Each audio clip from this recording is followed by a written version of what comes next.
அதுலேயே ரொம்ப முக்கியமான விஷயம் என்னென்னா, நம்ம ரோல் பண்ணி நாட் பண்ணதுக்கப்புறமா மறுபடியும் இது மேலே வந்து நல்லா வந்து இந்த மாதிரி ஃபெவிக்விக் வந்து ஒட்டணும். சரிங்களா? ஸோ இதுதான் ஹைலைட்டடு.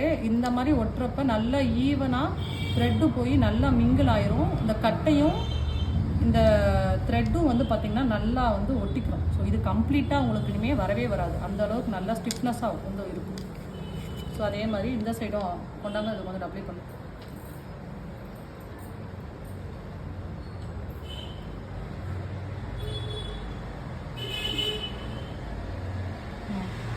ஸோ இந்த மாதிரி ஃபுல்லாக வந்து அப்ளை பண்ணி ஸ்ப்ரெட் பண்ணிடுங்க. ஸோ இதுதான் ரொம்ப ரொம்ப முக்கியமானது. இந்த மாதிரி பண்ணுறப்ப அன்ஈவனாக இருக்கிறது கூட வந்து பார்த்திங்கன்னா நல்லா ஈவன் ஆயிரும். உங்களுக்கு ஃப்ரேமில் ஃபிக்ஸ் பண்ணுறப்ப ரொம்ப ஈஸியாக இருக்கும். ஸோ அவ்வளோதான். நம்ம இந்த சைடு இந்த கார்னர் தான் ரொம்ப முக்கியம். இதுதான் ஃப்ரேமில் உள்ளே போய் செட் ஆகிக்கிறோம். இந்த சைடு மட்டும் அப்ளை பண்ணாவே போதும். ஸோ இனிமேல் இது எத்தனை தடவை நீங்கள் கீழே போட்டாலும் பிரேக் ஆகவே ஆகாது. சரியா? சரி, இந்த மாதிரி வந்து ஃப்ரேம் வந்து பிரேக் ஆயிடுச்சுன்னு சொல்லிட்டு தூக்கி போட வேணாம். ஸோ இந்த மாதிரி நீங்கள் பண்ணி வச்சுக்கோங்க. நானாக வந்து பார்த்திங்கன்னா 10 வருஷமாக ஒரே ஃப்ரேம் தான் யூஸ் பண்ணுறேன். ஸோ பிரேக் ஆகி ஒரு தடவை நான் அதை கட்டி வச்சது தான். இன்ன வரைக்கும் நான் சென்டிமெண்டடாக அதை தான் ஃபஸ்ட்டு ப்ராக்டிஸ்க்கு யூஸ் பண்ணது, இப்போ வரைக்கும் யூஸ் பண்ணிகிட்டு இருக்கேன். சரிங்களா?